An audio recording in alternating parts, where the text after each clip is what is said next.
Hi, folks. Nick Tuckert here with the Historical Fencing Guild. Guys, I'm so glad to see everybody pulling in. Let's hit with the usual. The Historical Fencing Guild is a proud member of the Rising Tide Broadcast Network.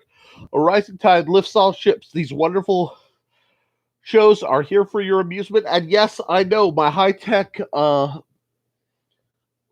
inset graphic is breaking down. I am working on something new. The Historical Fencing Guild is also brought to you by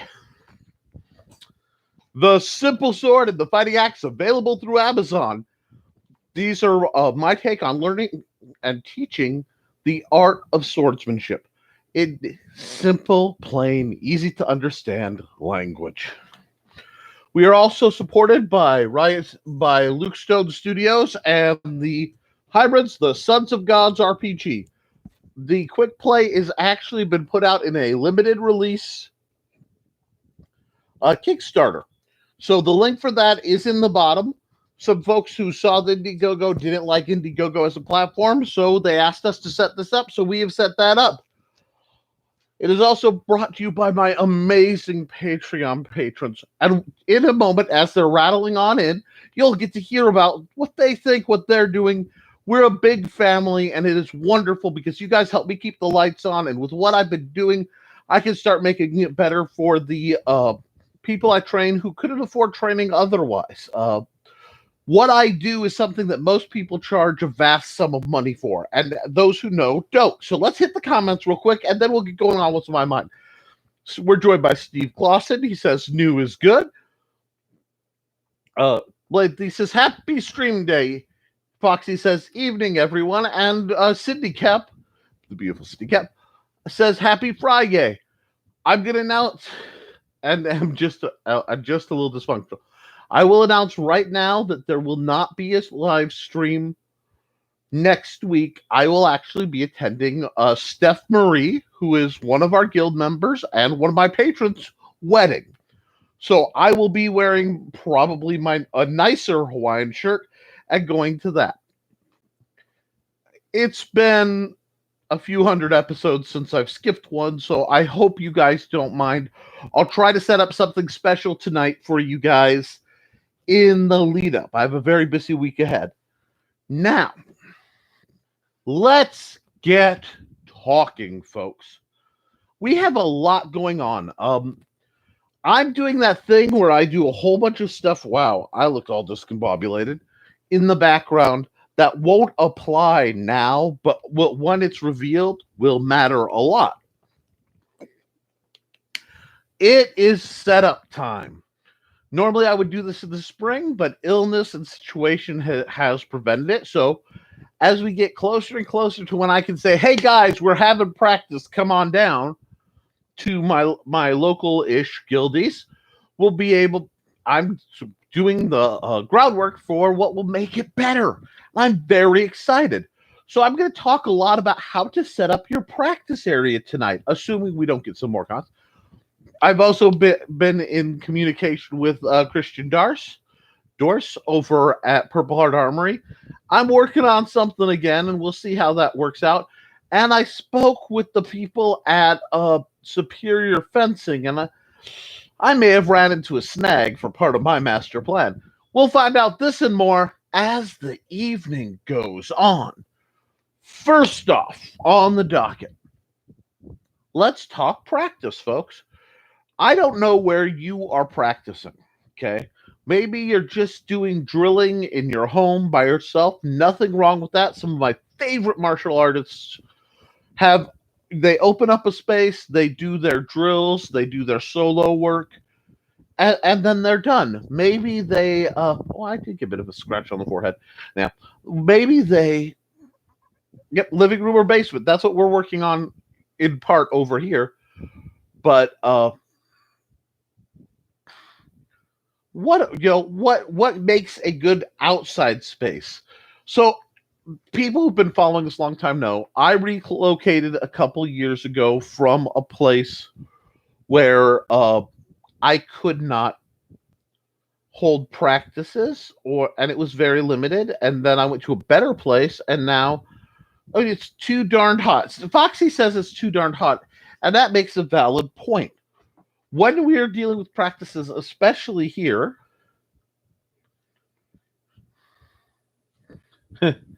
is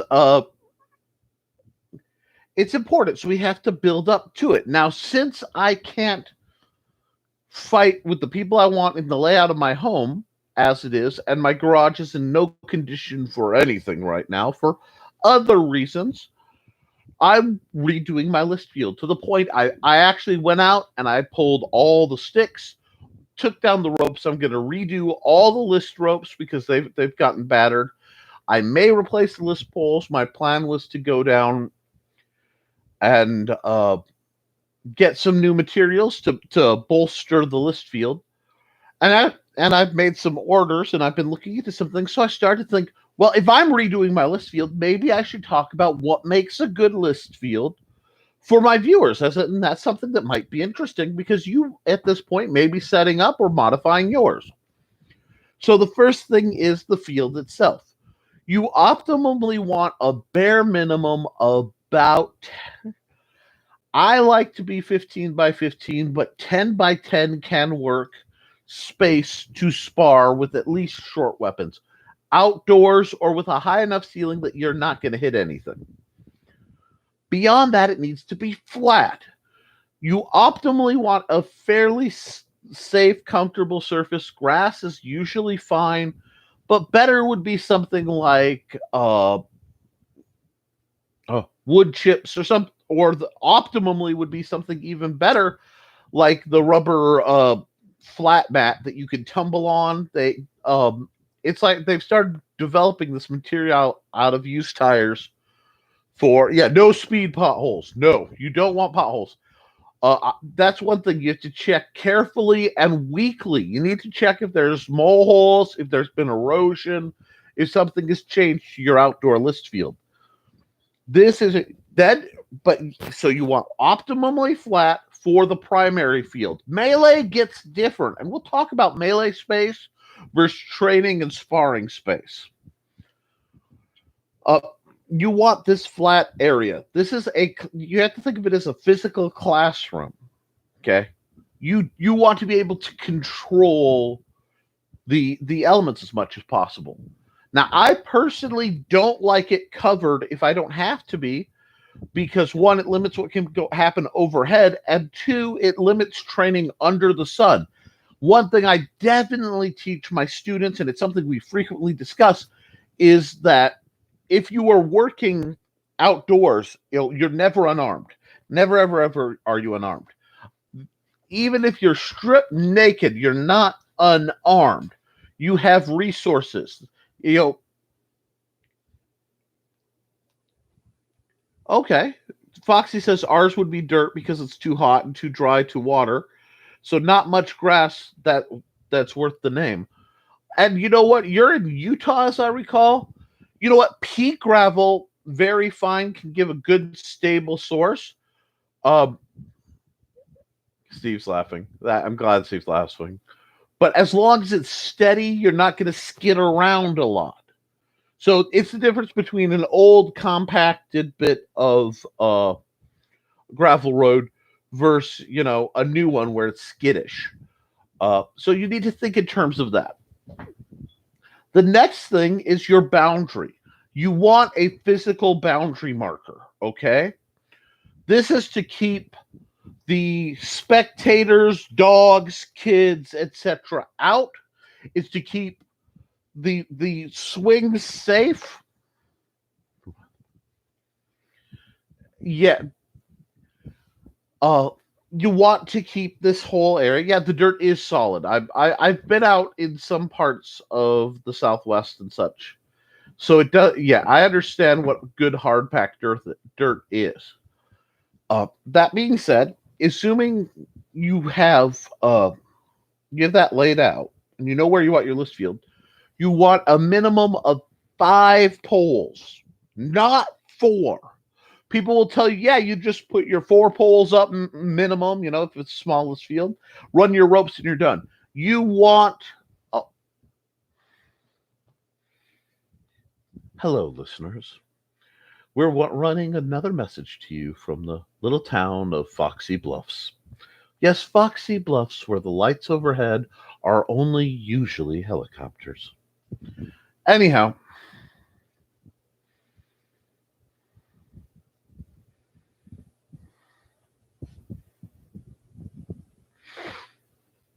that's a good story, Cindy, because I've actually had some pyrotechnicians in my circle over the years.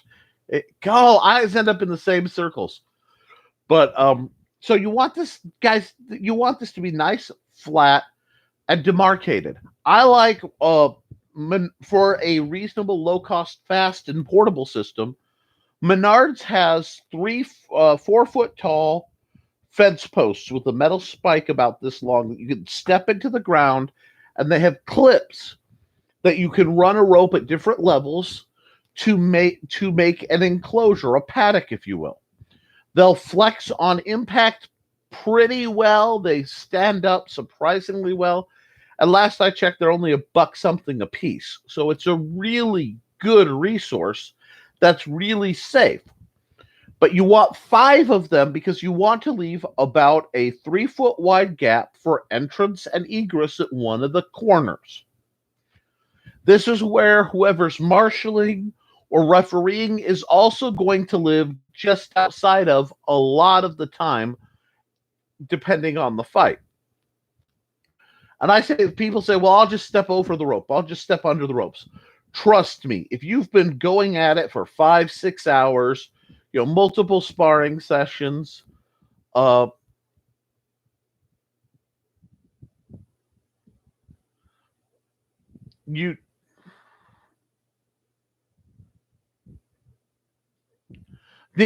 SCA has some great patterns for making wooden ones that can be freestanding and also be nailed into the ground. Guys, the SCA has been doing a lot of what we do for a very long time, and there's a lot to be learned there, a lot of references, which is why, even though I was rudely awakened from the dream, that doesn't mean we can't always learn from it, and it doesn't mean I don't support a lot of what they're about. So but you want to keep the opening, okay? Next to the opening, and just a little back from the rope, so 6 inches, a foot back from the rope, you want to set a long table. This table is for a couple purposes. First off, on one end, probably a little past where they come in and out, so on the far end, is where you want to put a water station. You get yourself, if you can, one of those big canisters. You see the Gatorade ones with little squeezes, disposable cups, and a garbage can. This is to clean up the mess, stay sanitary, keep that with water.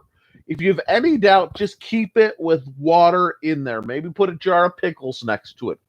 Trust me, heat is the enemy. Then a couple chairs. So there's at least one for the marshal, because a lot of times the person who's marshaling or refereeing is doing so because they have limitations. You may have guessed, but always leave a spare open chair for somebody who starts to get tired or needs medical attention.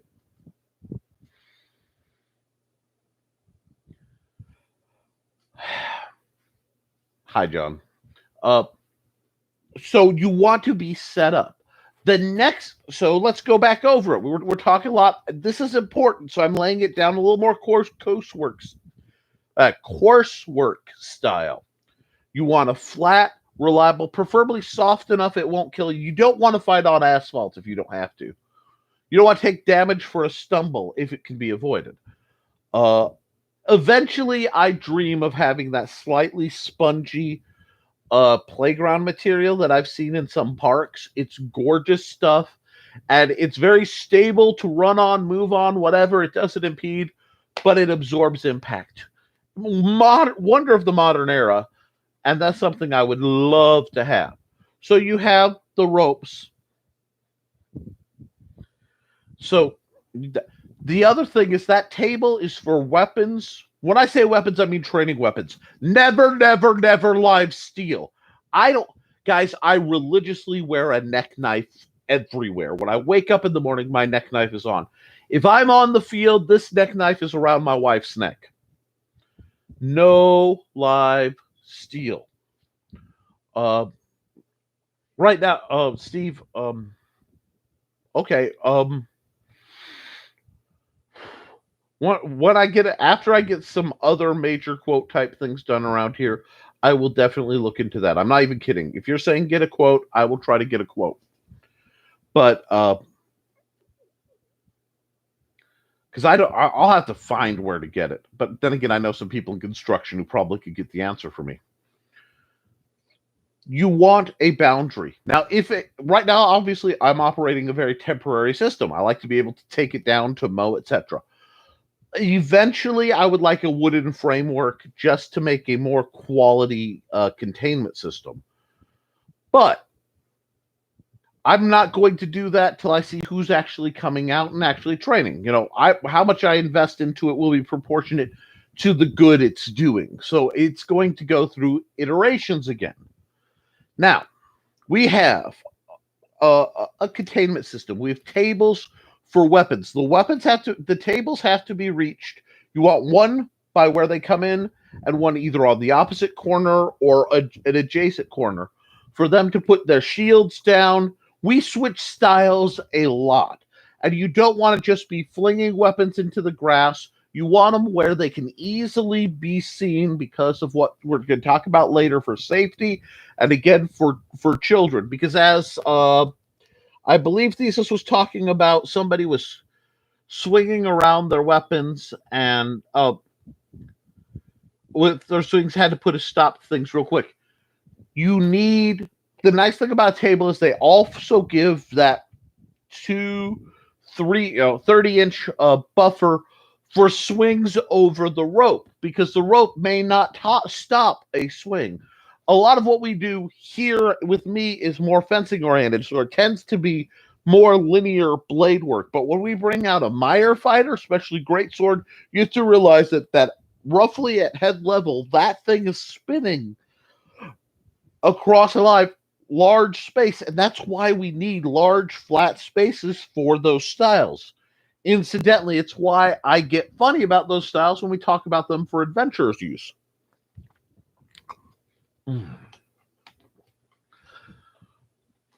So what we have these going, right? We have space. The tables are both acting as an additional buffer to keep people can set their gear down. You want to plan where your camera's going to go.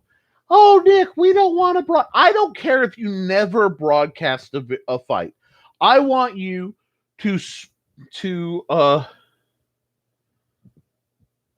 yeah, oh, absolutely. Sydney gets to a great point. I would put it in the weapons category, not necessarily gear prep, but lanyards are your friend. What is wrong with the Jedi? These morons always lose their swords because they don't tie them to their wrist. Really? They can't just... They've got a funky magnetic hook that magically holds it, swing, and all that other stuff, and then they lose it mid-fight or whatever all the time. Beyonce should have been a sword fighter if she's not. And, if you like it, put a lanyard on it, okay? If you like it, tie a string to it. If you like it, tie a string to it.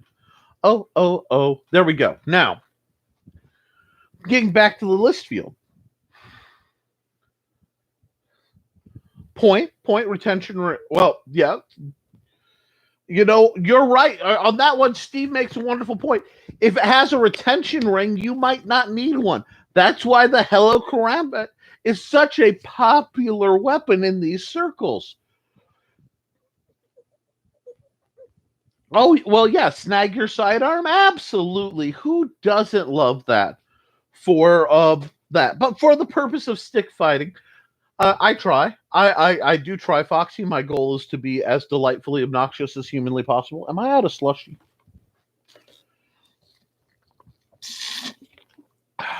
Yes, I'm on a diet. Yes, I checked with my beloved doctors. I'm allowed a slushy every couple weeks, so yeah. But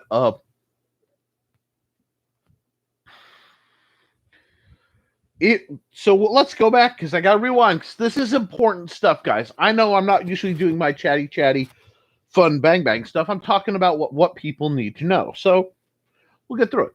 Flat field, good retention. If you're using rope, make sure it's sturdy, make sure it's bright. Our good buddy paracord. It's almost like I love orange paracord. Actually, no, Mountain Dew with Coke, and then a shot of the vanilla syrup from the gas station. Normally, Speedy Freeze is the superior slushy, but Meyer right now is closer to where we traveled today, and they have a good deal on their slushies. So there we go. But yeah, if you're doing slushies and you're doing any of your citrus-based slushies, your Mountain Dews or your Cokes, try hitting it with a little bit of the vanilla syrup for the coffee. You'll thank me. If they have the chocolate flavored syrup, and you put it in strawberry, it's right delightful too. Oh, sorry. Oh, but that whatever that joke was, it just sailed right over. That must have came in at about that 5'9" line and just meow. And I'm okay with that. I can't catch them all, folks. Now we're getting to the fun part: lighting. Oh, actually, rewind to the day. You want a good angle for a tripod, back a few feet, a decent camera. When I'm not using a cell phone, I use this guy, and I need to get back into the habit of this guy. This guy is a bootleg GoPro style camera. I have a waterproof case for because that's one of my other. That's like one of those loves that's mine is underwater photography. I love skin diving, or at least I used to, and someday I will again. But a rig like this that has an LCD that I can click, set it at low resolution, and let that run as a backup, and then I usually run my cell phone to get good footage from multiple angles. And then you can always edit it together later. So you want to keep that in mind. Get yourself a camera, preferably of the GoPro style, that can, if and when things go wrong, can take a bit of a hit. The fancy DSL cameras, the big ones, they're beautiful. They take great footage. But you don't want to accidentally have a sword go slipping, going back to our lanyard discussion, and take one of those boys out. So it's very important you think in terms of this. And when you're thinking cameras, think lighting.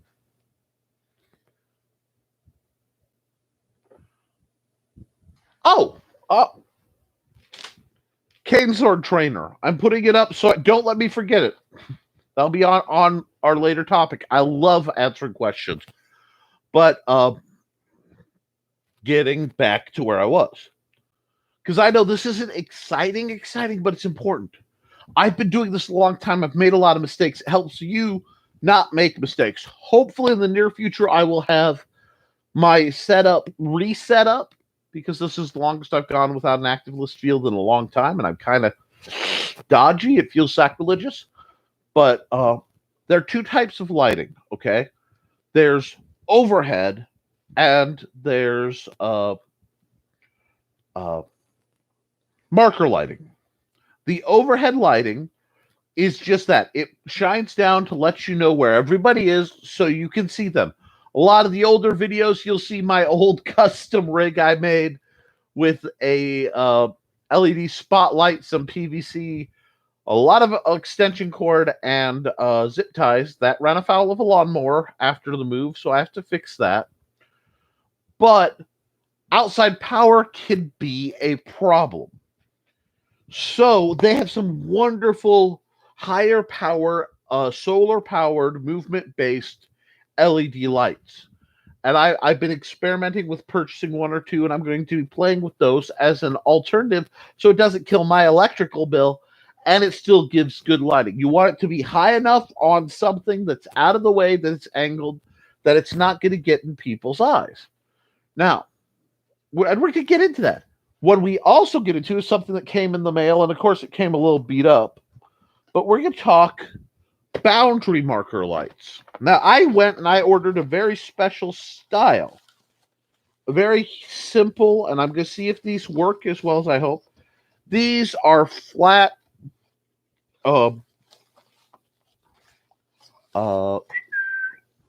Yeah, these are flat marker lights for like pavement. Pavers, you put them off the trail to mark where the trail is. The light shines down, the LEDs shine up. They literally came in the mail about 15 minutes before my broadcast started. So I'm going to see how well these guys work, and if they work, I will be lining the list field just outside the list field so that the ropes are easy to see with these guys, so nobody's tripping across them in the dark. All pavement markers are good. The little stick lights are good that you get for about $1, but they do tend to get kicked and break. Hi, Rishi. So you want lighting, you want hydration, you want seating, you want food at a table at least 8 feet from where you're fighting, because you don't want people knocking the food table over, and you don't want the people doing the food stuff to get in the way of the fighting or in the way of the camera. Now, alien landing strip lights, absolutely. I've tried rope lights work really well. I need to get some more of those, but basically I'm rotating tires to see what works best, and whatever doesn't work for this, I'll find another use for. So think of these things when you're setting up where you're going to spar, because I believe you have 2 seasons of fighting in at least from Northwest Indiana. I'm learning about a different part of Indiana, but you have it's warmer than the death spring after the thaw, when things stabilize, and then the tactical apron will be back, and then the late summer into fall, because peak summer when it's really hot, not a lot of people want to fight. There are a lot more activities going on. Beach days happen. I understand all this. So I'm using that because that's kind of what we're approaching right now, just because of the way the world opened up and my own physical issues. I'm almost to the line from getting in shape to just start getting back into shape proper. Got for the most part got my sugars in control. I'm getting my mobility back. I'm getting the capacity for strength back. It's just been a long, incredibly hard road to regain dexterity, to regain the stamina necessary. At my worst, guys, I would lucky to clock in a couple hundred steps a day, and that would exhaust me because of everything that was wrong. And now, I did about 4,000, 5,000 shopping before this broadcast. Like, we got home, I did some stuff, and I was hitting it. That's why I was 2 minutes late. For me is real late, and I apologize for that prodigiously. But so we're with me getting slowly better. I have to catch up on everything that's wet sliding because of both pandemic and my condition not being able to do things. So there's buildup. But with the buildup, I'm aiming for a very exciting fall. My goal is to have the fall for what we do to be very exciting. I want the thrown weapons back up and possibly going. I want a decent list field, fire setups, possibly a forge going fall into winter. But right now, I just have to keep doing the duck feet under the water thing. So good things are coming. I got 6 viewers, 4 likes. Please try to, if you don't mind, if you like what I'm doing, hit the likes so that I know that YouTube knows I actually have some quality going here. And if not, tell me what I'm doing wrong. I would love to converse with my viewers. Autumn, fall, good, bad, helps if I get. Autumn, good, fall, bad. I get you. And I'll be honest, I face planted yesterday. I tripped and I bonk, like the complete failed Steve Martin, bam, face down. And I recovered real well. So I'm starting to think that maybe the slow work I'm doing, and it's painful. It is painful for someone like me to grind through this. Not just the physical, but the being annoyed because I should be able to do this, this, and this, and I'm only so far. But that's how it works when you're rebuilding. You put the building blocks down and you do it a little better each time. And that's what I'm doing. I can't not give myself any of the leave I would give you guys. Yeah, well, I want to go swimming. I am going swimming in the very near future somehow. I've been 2 years out of the water. My gills are dry. The manatee man is shriveling like a raisin. I need some warm water, shallow, maybe see some fish, and chill. And just like ground out and let go of all these negative vibes, man. Like I'm carrying a lot, y'all. Remember, I was in lockdown a year longer than the world, so oh, awesome. Awesome. Richie, I tell you what, I'll make it easy. Richie, you're on the Historical Fencing Guild public group. Share any links you have about rebuilding balance and strength. A lot of who we are and what we do is helping people build back up. So any resource you can share would be delightfully well received. So, list fields. If anybody has a question, comment, they want to throw some more, they want something else, what's this, what's that, we can go. Now, you'll note I did not add any specialized training equipment. I didn't talk about Pels or targets much, but we can get back into that. I've done it before, but I do not mind retreading ground for people that it finds useful. However, let's move past that into the next segment. And since it was brought up, Thesis asked,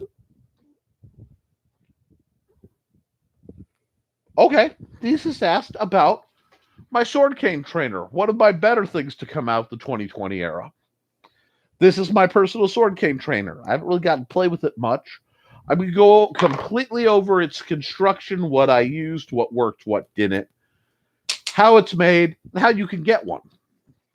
The outer part of it is very simple. This is a chunk of half-inch Schedule 40 PVC. It has two 19-set end caps. They look something like this, because I have spares. Has one male-to-male connector right there. I filed this part when I cut it, because I cut this about... And you have to scale this stuff to you guys. So you have to have the grip as long as feels right for you. This as long as feels right for you. Now, being me, it is optimum sword length, right? Because, of course, it's optimum sword blade length with me. I can walk through and use this part as a trainer as is. Wham, bam, thank you, ma'am. I can use this, and it marks nice for assorted styles to work through. At the end of it is a chair foot, a 1-inch diameter, I believe, chair foot, just to give some stability. I can actually use this functionally as a cane if I'm careful. PVC does get shattery, so you have to be careful with PVC. It's a little brittle. But the core that interests people is a half-inch, I believe, half-inch HDPE rod. This is actually, rod like this is used for welding plastics together. And this is basically shoved in something not unlike a giant glue gun and worked. You can buy them moderately inexpensively, and prices are flexing a lot, so you'll have to look through Amazon and other plastic retailers. And I was looking for a way to put it in, and I came upon the simplest way to do it. This is a 24... obviously, you start seeing this rig. This is the tail end of a short. This, I want to say, is a 30-inch rod, because it's almost all the way down. But I'll have to recheck the exact measurements. I just wrapped a couple old-fashioned office rubber bands, shoved it down. They twisted in on themselves and became pretty much like rubber locking washers or O-rings. And it's quite stoutly in. So it seems to be holding up. It's a little floppy, but it would be very forgiving for drill work. And it might be forgiving in thrust, but it won't respond well, which means it might hold the 1 second, drop the bottom of it, hold the curve a little too well. It flexes for safety. I would, and I probably will, round this part off just a bit, just because that's a bit of a stiff edge. But it's not complicated, it's not terribly expensive, and it does, for the most part, work. It's a neat design. It could use improvements, obviously. I would love to have an ultra dense HDPE blade that doesn't wiggle as much, or maybe polypropylene.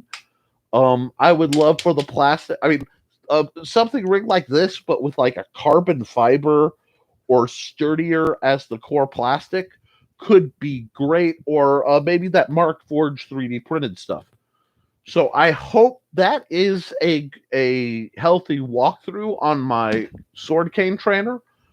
Now, from the cane purpose, you can shorten this, lengthen it. You can also easily put either an elbow to set up a rudimentary crook, or a T-handle to make more of a derby-headed cane. Something less ornate, but basically along these lines, would be very simple to do.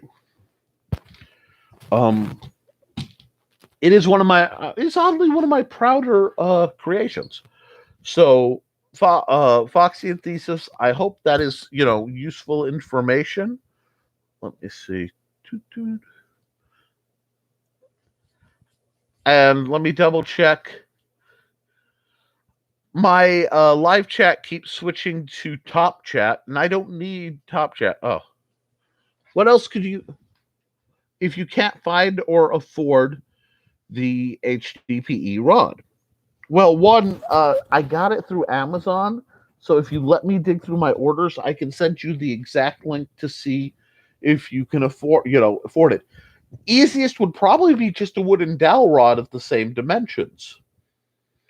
Now, obviously, you'd run into all the issues of a wooden dowel rod, but for slow work, careful work, just to try things out, I could easily see a wooden dowel rod being a very much less expensive method. Or if you have access to thicker HDPE, kind of like the stuff they used to make this, just having that in a rod or stick. Any of your sturdier plastics should work, but with everything, there's a measure of caution and reasonable. So in your end, for cost effectiveness, I would say go down to your local hardware store. I would say Menards because I like them, but Lowe's, Home Depot. Yeah, I wore the orange, on the clock, but I still like orange. Get yourself one of these because these are the best little tools. This is a tool shop version. I have another one floating around for cutting PVC. Let me see. I think there it is. There's my original.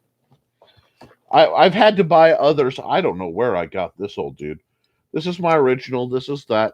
They sell replacement blades if they ever dull, but honestly, it's one of those that they're usually cheap enough to you could just replace the whole thing. I also, like I said, I have the bad habit of giving people these and then I don't have mine, or loading it and it not coming back right away. So, in your case, just get a chunk of dowel rod, and that way you can play with the length easy. It should go in the same way. You should be able to at least have.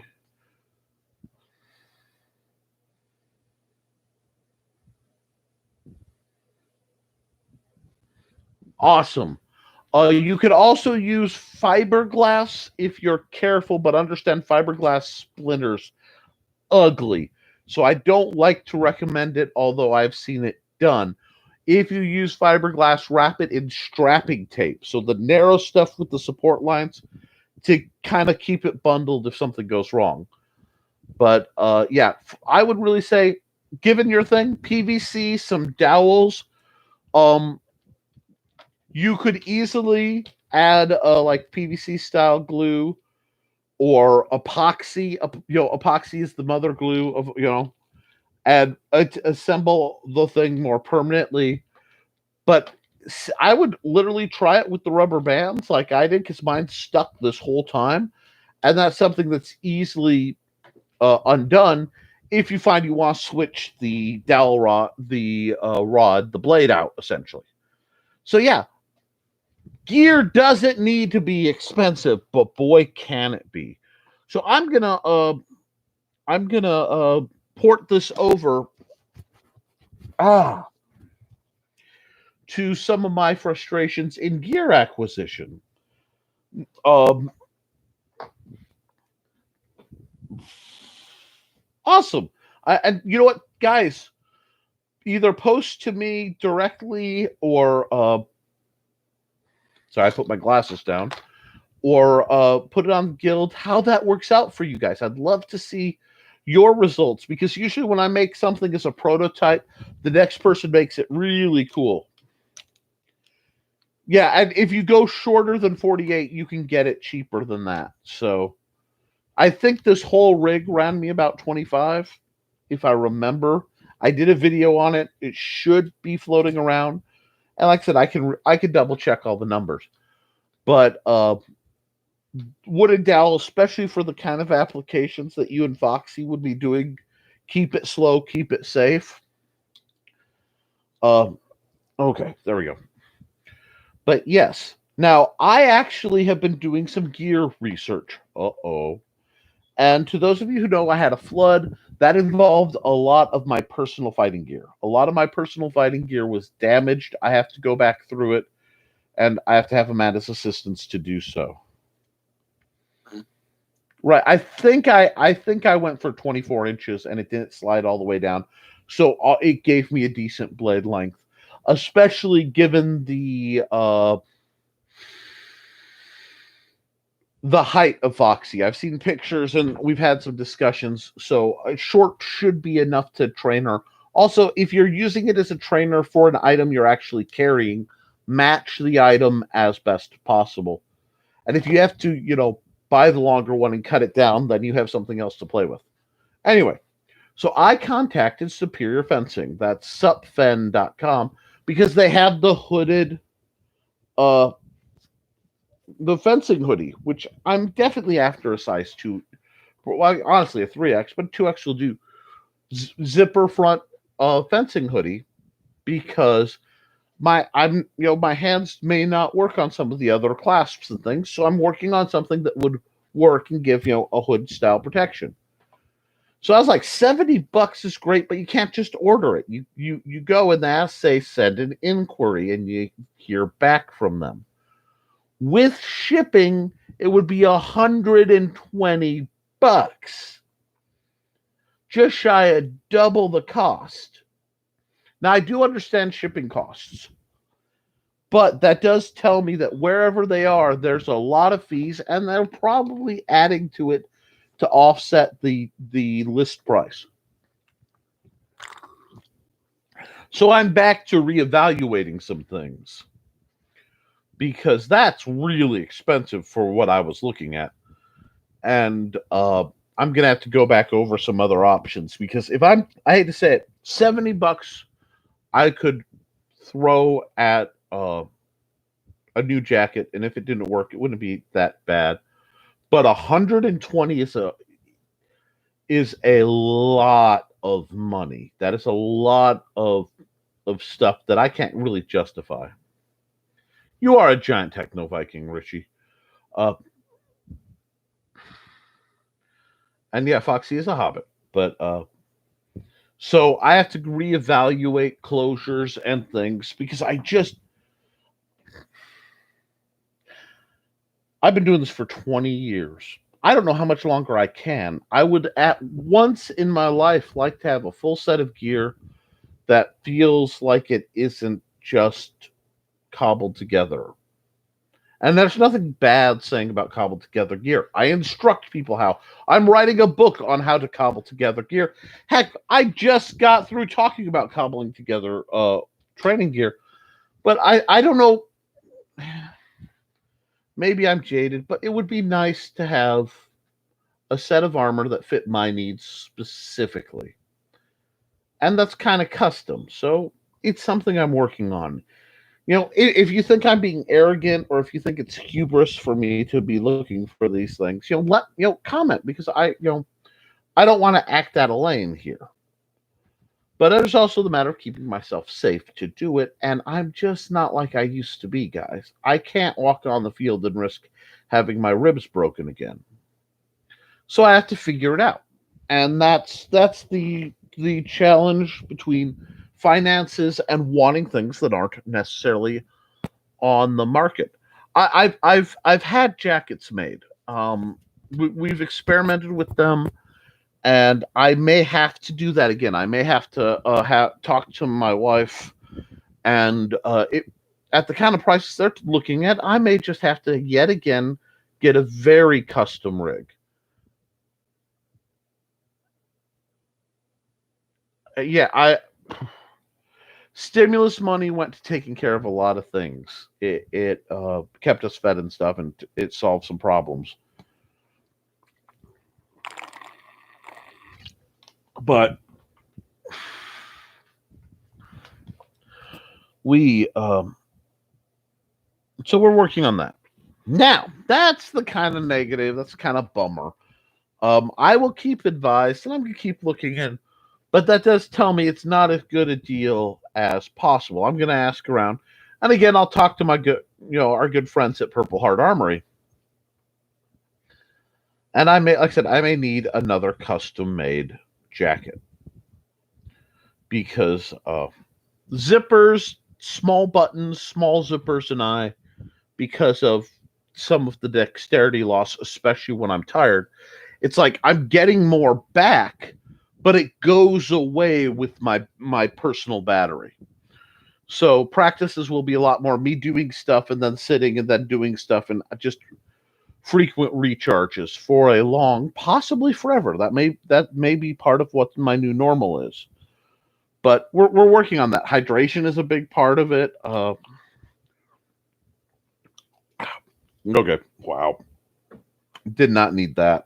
I must be actually keeping myself hydrated because when Powerade Orange doesn't taste good, that means that my sugars and salts are pretty much where they need to be.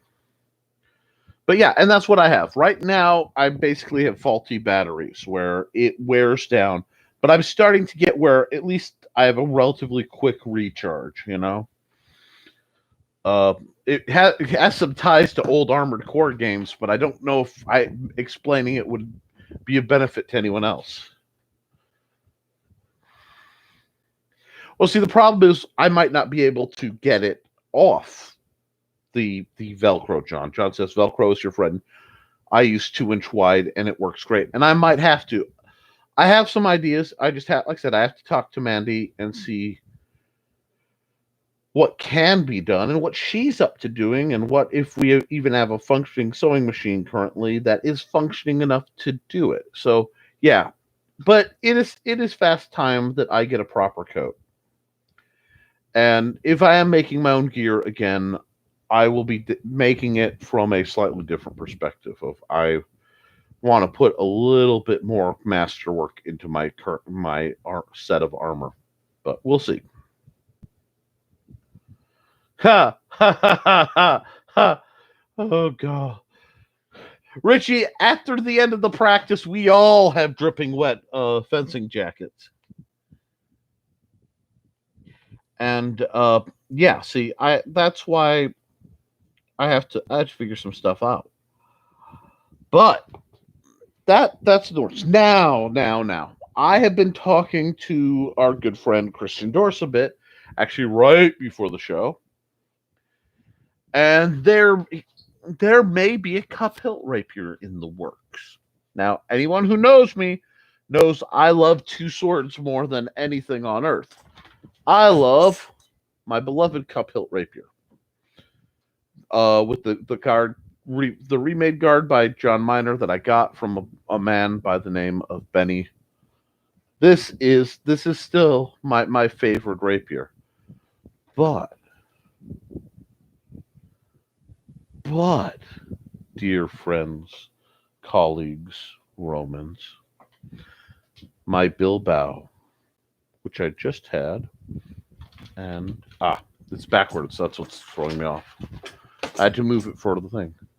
My beloved Bilbao.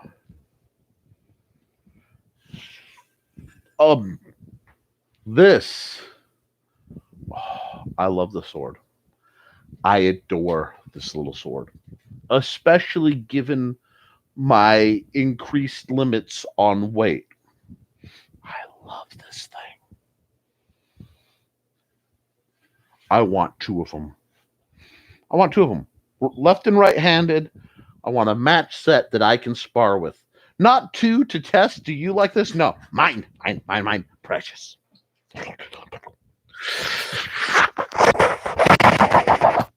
But, so I'm talking with him. Maybe. So for my end, I want to get past to where I just throw on my old joking obesity armor, and I want to get the gear that moves and feels right. So that's sort of my work in progress, personally and developmentally.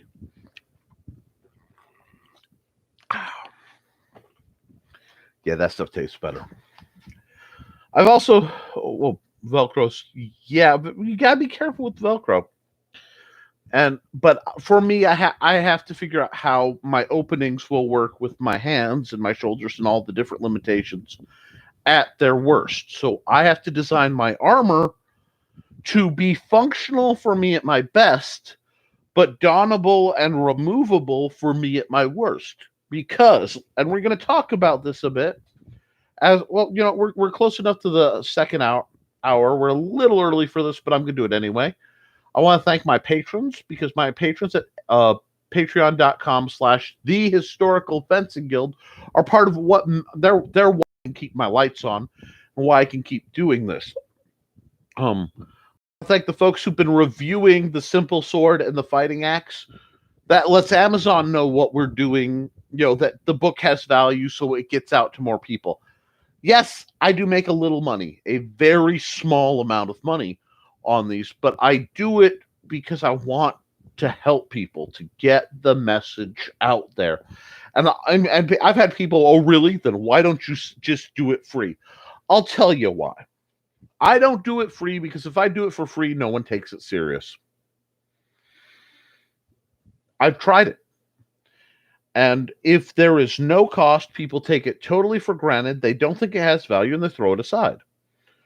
As soon as there's cost, as soon as there's value innately associated with it, however small, it flips a switch in their mind. Exactly. We value what we paid for. So the only way to have it be valued is that, and the other thing is, and justifiably, if you're good at something, you should get paid for it.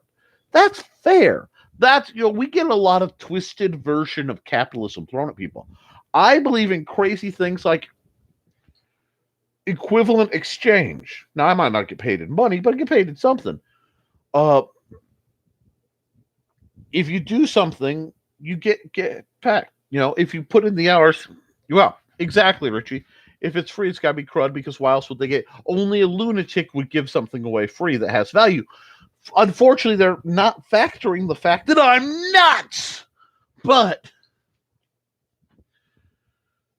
that's why I set the books up, and I put my heart and soul into them. And I'm working on more. The Patreon members have gotten to look at the book. I actually was tinkering with it just a little tiny bit last night between my projects. I have a lot of contract work. So for the next couple months, I am A-deep in alligators. And I'm busier than a one-legged man in a butt-kicking contest. And I can't talk about it for a while. But, thank you, Michaela. But trust me when I say the work I'm doing is, for the contract work, is going to have ramifications. I really appreciate it, Michaela. And the work I'm doing here hopefully will have more ramifications. I'm trying to build a gestalt. You put in the hours. Yeah, exactly. The joy of NDAs. But the more you work, the better you do. And that's what's going to. Michaela Jade is a great author. A great author. Much like Cindy Cap. I have some amazingly talented authors. And then I have people like Richie, who is a great author, but he won't publish his stuff. But sorry, Richie. I had to throw some shade, man. I'm still mad you haven't finished the Chicago fire story. Finish it. Publish it. But it's my pleasure. But so getting back on the saddle, so to speak, I got a little distracted. Thank you guys for supporting me.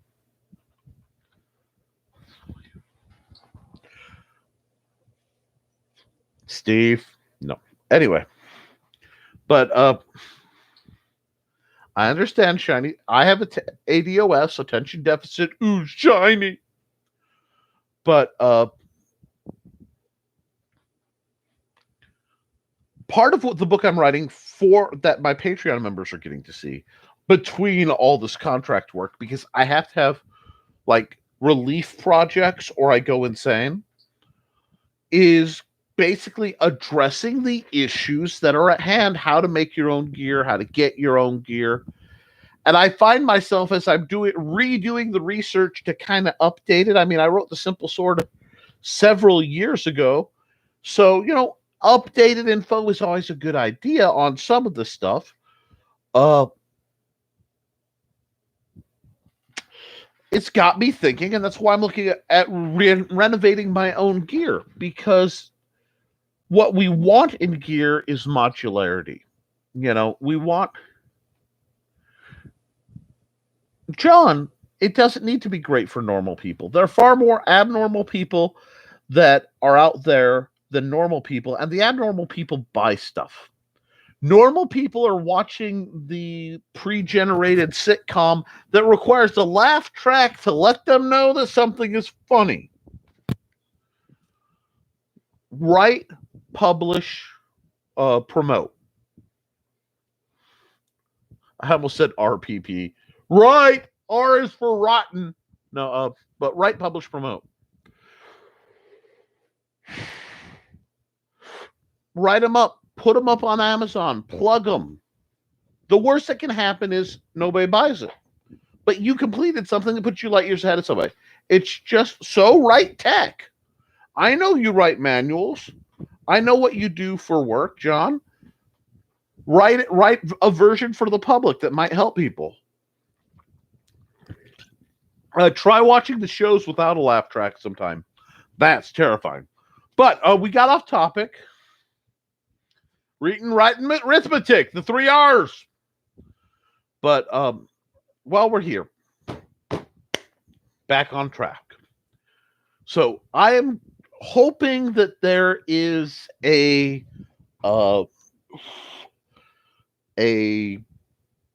cup hilt rapier and possibly a Bilbao in the future. I need to get my phone out, which I set down. Oh, there it is. It's behind my beverage. Right? Yeah. Let's see. I got some commentary coming through. Ooh, I don't even recognize that person.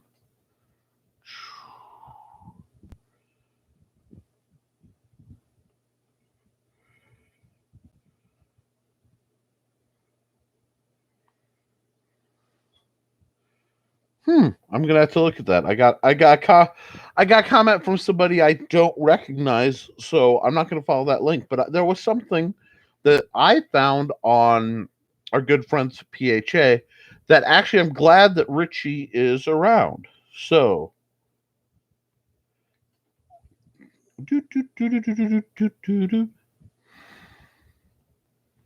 let me see if it will come up under Bowie. Yes. Richie, they're a bit straight, but I think I may have found the perfect sword trainer for Misty. And Foxy, pay attention. Watch me fumble my roll. Hey, welcome aboard, JDMS Sword 14. we're talking swords and we're talking stuff. A lot of what I do is help people. I'm an Ollivanders of training swords. So what I do is help people find things that work with their style. And I saw something that would work, and of course somebody new shows up, so I have to fumble my phone and look like a yes. But Purple Heart has the this is the Bowie D Hilt Dagger trainer. Now this is part of their basic line. It is made out of the same stuff as the 1.33 I've reviewed a couple times lately, and we'll be doing some more action reviewing later. But it has a 20-inch blade, which is a sweet spot for a lot of us shorter folks, and it's 26 inches overall. So, assuming I have my happy little keys here, that means it is that long total with that much blade. Okay? While that is relatively short, and certainly in Dagger for a lot of people, for those of us who are shorter, especially around that 5-foot line, that is a wonderful cutlass saber style trainer. And at a reasonable price point of $29.50, I'm probably looking really hard at throwing in something that range, because if we look at my beloved Bilbao and we start talking about how long it is, this is, last I checked, a 24-inch blade. Yep, it is a 24-inch blade, and it's 30 inches overall. This is very much a short sword, but I am a short person. At 5'8" on my long leg, this is a very nice, comfortable little weapon, especially defense two-handed. Is the link still on the guild page? The link for the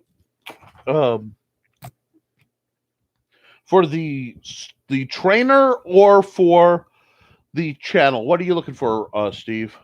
Because if it isn't, I will put it in the comments in just a second.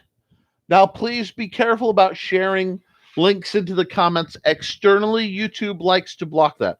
The Bowie. Oh, okay. Let me see.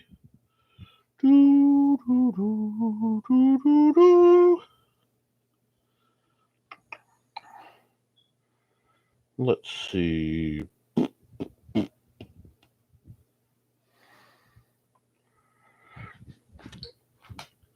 I will get rid of the Kickstarter thing.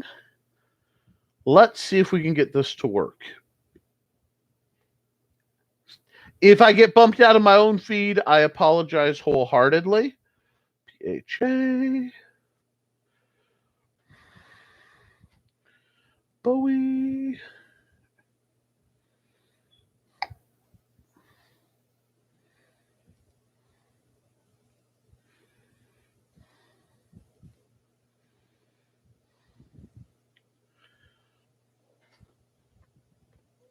One second, folks.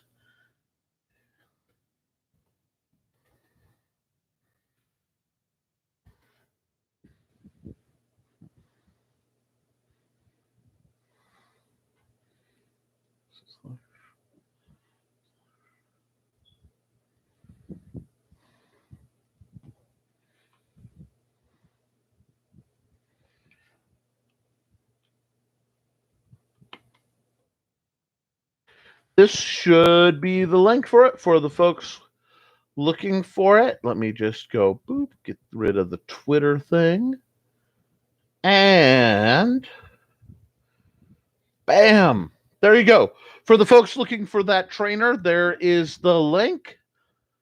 A lot of people are looking for shorter swords that will that work as parry daggers. And hi, Brian K. Morris. Brian K. Morris, the amazing author, publisher, creator, summoner of cryptids and binder of Christian Basil's dreams, joins us from Rising Tide Publications, all the unholy alliance to which I have pledged large portions of my sanity.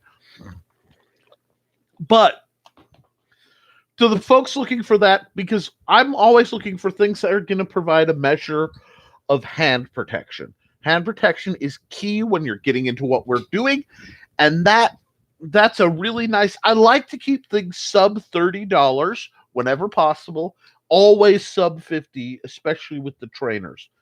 There are a couple, like I'm going to be basically making a custom order from Christian in the very near future as soon as my armor situation is settled. And yeah, Brian, we've got some great stuff. We were just talking about how to set up list fields.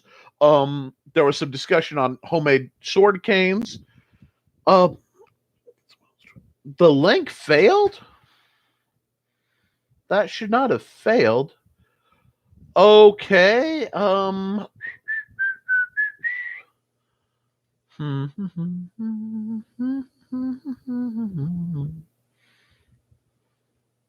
Let me try a variant. Because it seems there's... Okay. I see what's going on. Give me just a second. We will try this.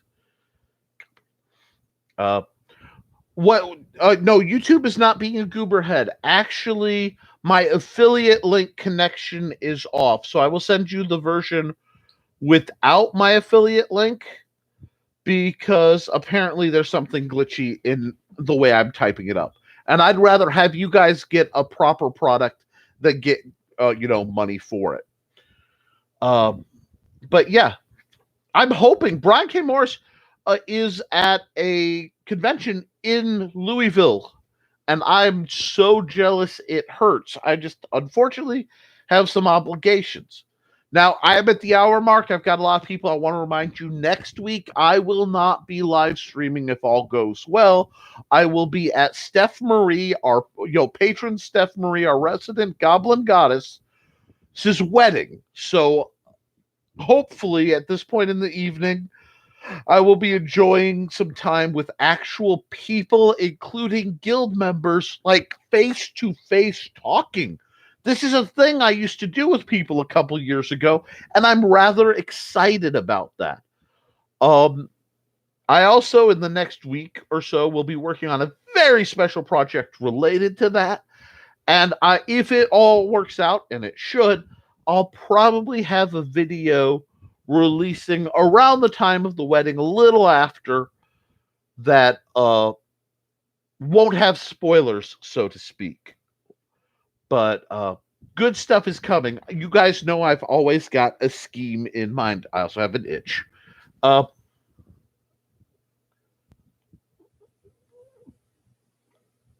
Yeah, Cindy's amazing. And Brian's amazing. Brian, guys, if you don't follow Risingtide.pub, you need to, because Cindy Kep at www.ckoepp.com has one of the best newsletters. The other best newsletter you should read every month is Brian K. Morris's. If you're an independent creator or you want quality that hasn't been regurgitated by a bunch of focus groups, sorry, rage, pull it down, Nick. You really need to look into these two wonderful people and look into Michaela Jade, who came strolling by to be supportive. Guys, I'm in really amazing company. The other person I have to label, since we're right around the hour mark anyway, please follow Luke Stone Studios. Luke Stone Studios at lukestonestudios.com. He's on Facebook. He's on YouTube. Luke is the creator of The Hybrids, the Sons of Gods. He's an independent comic book writer, author, creator. You have author in there too. You have lettering. He does everything. And he's on a one-man mission to be the next Stan Lee. And folks, between you, me, and my flowing brick wall over here, he might just make it. But, John. The Buckler video hopefully will be shot this weekend. My wife's shoulder is doing a bit better. So we might, I have to be able to show how it blocks. It'll be a little tiny video, but I have to get the stars aligned. I have some other things. Big fingers happen. A lot is really neat happening. Part of the rules were I'm not allowed to use power tools on days I have trembles or my blood sugar tanks. And as I was sick enough a week ago or so to nearly need hospitalization, and my family has some of it, yeah, I'm a little behind on some of my more crafty goods. But you know me. You know it comes. I tell people I'm doing stuff and no one believes me, and I love it. They're like, yeah, you're doing stuff. And then something happens. And they're like, where did that come from? Well, I told you I've been busy. But good things are coming, and as I earn some funds, better things are coming. So I'm really, truly excited. Now, there are also, we're going to be coming into a really neat time for sword fans, in that they're doing Witcher cons. Now, I'm not a big Witcher guy, but a lot of my fans are, a lot of my friends are. There's going to be some new spin-off series allegedly. I'm starting to hear mutterings about something new with the Three Musketeers, and whenever this starts to build up, we get into an arc. Oh, thank you, Richie Asplin, and to anyone who's watching the Historical Fencing Guild. When you hear the public site, they are talking to the Historical Fencing Guild group on Facebook, which you are welcome to join. I do have to approve because I ask that everything is in English. We've had people who were Arabic, and there's an Arabic band with the same acronym, and there was some communication difficulties. This is not bashing anyone. This is not anything like that. It's just solving problems. Blink, blink, blink, blink.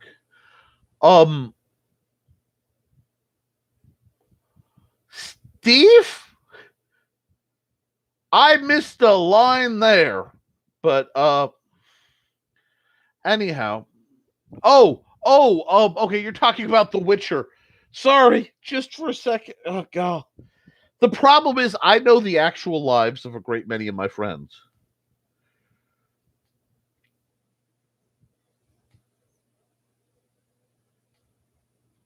You know what, John? I can't wait to see that. I have some profound questions on how they're going to do spear without upgrading at least the chest protection. I know I don't have any skin in that game anymore, but the idea of a thrust gone wrong with a spear at any point and not having adequate chest protection. Whoo! Wow, I hit a harmonic on that one. But yeah, we're gonna see.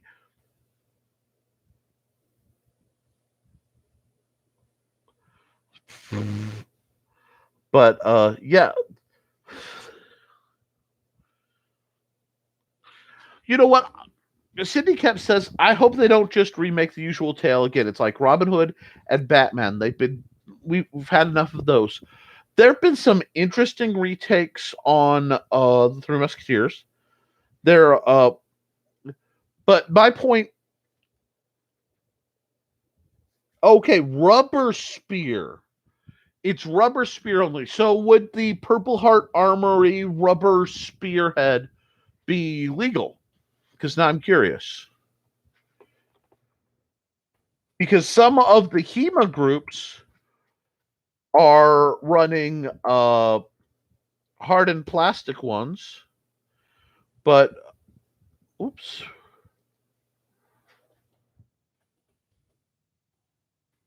I'm trying to find the right search category because PHA. Here we go. Boop. Let's see. I'm just gonna give the straight length link. Just to see if something like this is accepted in the SCA, I would oh, yes. So these guys, fascinating.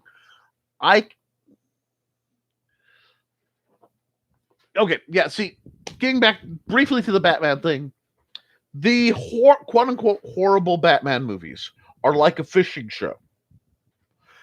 I've never really turned on, like, I want to watch Batman and Robin or George Clooney's Batman Forever, you know, although bonus points for Alicia Silverstone at that period. Okay. That being said, there I still have some major concerns, and it'll be interesting to see how that works out.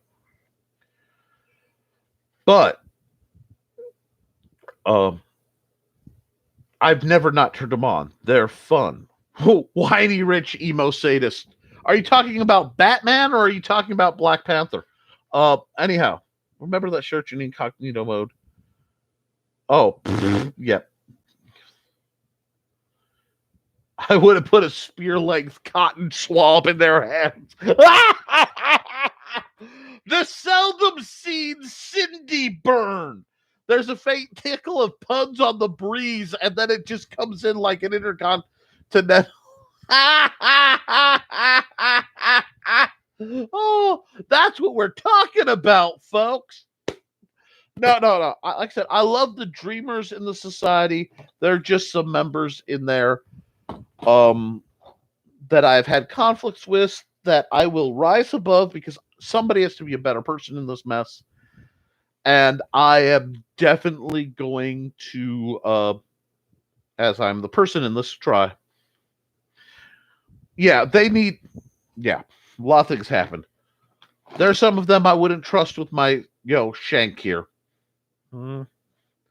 This is the Historical Fencing Guild's official shank of shanking. It's a verb. But, guys. No, guys, let's not get into browser histories on this show. There are other programs that might be a bit more fitting. To answer the question, yes, I am still running the campaign on Red Valkyrie Presents from roughly 8:30 to 12:30 on Wednesday nights. I'm planning to do that until the campaign runs out. They kick me off or something happens. We're probably going to stick that. Yeah, I've actually, it's interesting. John says, I need to make you a neck knife trainer. I assume that's, typo repairs. We're going to talk about boffers and the safety issue and what have you, and why I think the realistic looking boffers are not only safer, but they're more important. But I actually got a hold, because I'm fearless, guys. I love my purple heart. Wow, I've been plugging Purple Heart quality stuff because I do love it. And that's nothing to do with the affiliate link. I'll share stuff without the affiliate link. Although, please tell Christian I sent you anyway, even if he doesn't throw money. I love my CRKT Columbia knife and river tool. The folks designed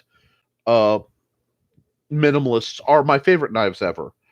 And I wear one every waking minute of my life. But there's a trainer. So I bugged them about it. I actually wrote the folks at CRKT. I'm going to try to get a hold of, I think it's Foltz himself, because, he designed it, and be like, dear Mr. Foltz, I love your stuff. Can you please design a knife trainer for safety and self-defense? Because a lot of people go, oh, and yes, to answer the question, this is not some big secret. Hold on.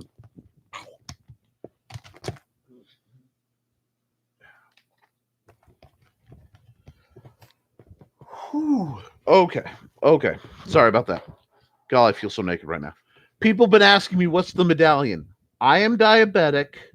I am not insulin dependent, but the medallion is not a religious thing. I haven't changed sects or anything. I'm still a Christian, but the medallion is just to tell people basically that if I get in a wreck and I'm unconscious, they need to check my blood sugar. And there's no shame in that. there are a lot of people who treat having a medical condition like it's something to be ashamed of. Now, am I working to improve my health so it's less of an issue? Oh, yeah. Hey, you know what, John? You can't hate on the sexy, glowing headphones. This is cyberpunk as heck, and I love this rig. I got these things for like $20 on like half off, 75% off, and I love them, and I love what it does to my hands. There have been threats to try to get me a set with like the cat ears or dog ears that flop. Motorized ones maybe. I'd do it too. Never underestimate my devotion to fun goofiness. But diabetes is a religion, sadly. Sometimes it feels like it.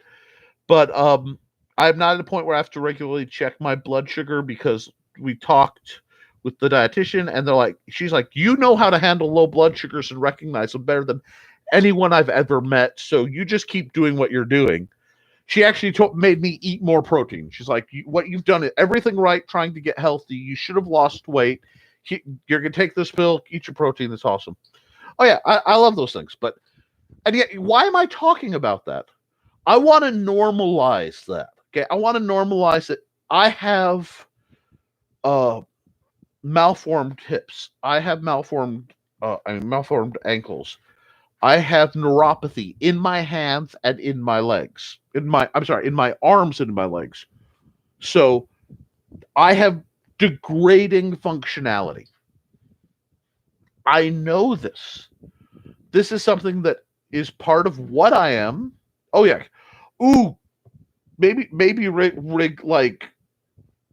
But I was brought up, and I'm of a generation where you hide that because it's a tactical weakness, and somebody might use it against you, and a whole bunch of other really strange things. And I'm not going to do that because my job is to help the people watching this who want to learn to fight first know they can. Thank you, John.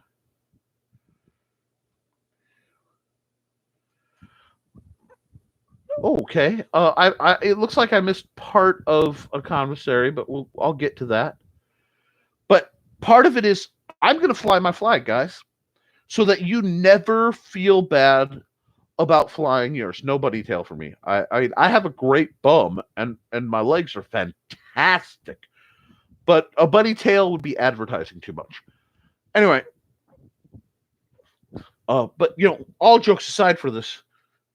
People come to me who think they can't learn because they've been told you're overweight or you're disabled or you're a woman or you're black or Mexican or Asian or whatever.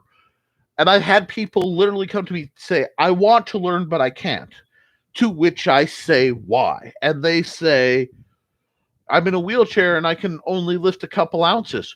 So we make them a trainer out of a extendable antenna, and they can do point control work. If all they do is that, they've done more than millions of people. I want to learn to sword fight, And I think what needs to happen is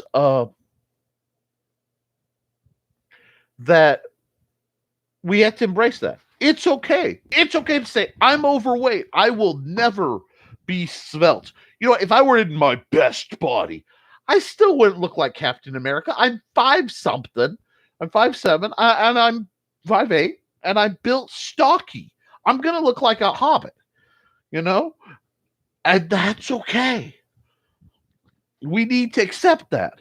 I'm nearsighted. I don't feel bad about my glasses. Why should I feel bad that sometimes I have to walk with a cane? I shouldn't, and neither should you. So let's build up each other and keep walking on it. John says, Nick trained me, and now Nick trained me, and now I'm respected as a fencer. But he knew my other training before and took me on as a student peer. And that's the other thing. If you're teaching people, you have to respect them. And part of those issues strength can be an issue when dealing with delicacy. John's talking about he has issues he's overcome, and he works with those with special assistance because he gets that message. He gets what we're about. Okay? We're about doing what we want to do. We're about the Historical Fencing Guild. What I am about is about helping you, all you happy people watching this screen right now, become either better or the person you want to be or learn the skill you want to learn. You want to learn to sword fight. You want to be your own hero. Because that's what it was for me. I needed a place to put an amount of anger no one should have to carry. An amount of fear, amount of pain. And find a place to put it. And I decided when I came into this, I wanted to learn to control and focus. I didn't want just a place to, do the physical equivalent of screaming till the rage tires out and builds back up. What I want is to understand it, understand the beats of it, understand the rhythm, use it, and help others escape fear, escape anger, escape. I carved literally with this sword right here, as cliche, as silly, as fedora wearing cliche meme it sounds. With this sword, I carved a new life for myself. And nearly everything that matters to me, that I've achieved as an adult, has come from a stream that is poured out of my training with this very weapon. I met my wife through the group that I learned to sword fight in. I got my books published. The books that got published brought me to the wonderful people who are watching here. They let me express my gaming aspects because it's the same people. It brought me into a position of health and mentality where I could take a very special set of jobs that let me work with special needs people. Everything came from literally just carving away at the fear and the darkness and the poisons that some of the bad stuff I've lived through has put in me. And once that was all carved away, all that was left is this thing sitting before you, flawed but improving, not trying to be. I have no delusions of herodom. And the only time I take the term master is as a non-assigned to any other organization rank of I can help you be better.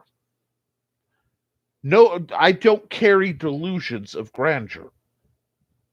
I just want to be a footstool to help people be better. And that's what we're about here. We're about getting better and understanding it. And if you're writing about swords, talk to the people who are passionate. Okay? So you write better stories because your stories are what's going to empower the children, what's going to inspire the people and build them to want to pick up and learn how to make a sword go. That's why I have a sting. You think a short, fat, little, short, fat, furry little boy did it, even when I wasn't fat, short little guy, did it resonate with our boy Bilbo, our boy Frodo? In the dark and angry days of my youth when everything was bad, you don't think that Drizzt Do'Urden didn't put out a message of frequency? That freaking Artemis and Tiri didn't inspire me to be more than I am? Even though he was a villain, even though he was the bad guy, what he stood against and outdid, the idea of outdrowing the drow, that lit a fire in me. And it let me burn back against the dark around me. And then I'm like, well, what do I do with this? And I'm sitting there having been the guy, been the one who's been bullied, been the guy who's been down through the guts of just, when I say you meet your Waterloo, I mean when you've seen your blood splatter the walls and you're laying battered and broken as feet and punches and objects are raining on you along with mockery, when you have endured and you get back up, you're something else. And saw people. I came in the society, and very soon I saw these are the people we want. These are the young and the tough and the strong and the tall and the skinny, and they're going to be the fencers we want. And these are the huge powerhouses who have a shot at becoming a knight, and they're the ones we want. And you guys really should be working in the kitchen, but it's okay. We'll let you play till we hurt you. And I saw that. And I saw that you can't. Ooh, you want to get me going. Can't is a 4-letter word because it's the biggest blighting curse on this world. I can't. No. F that.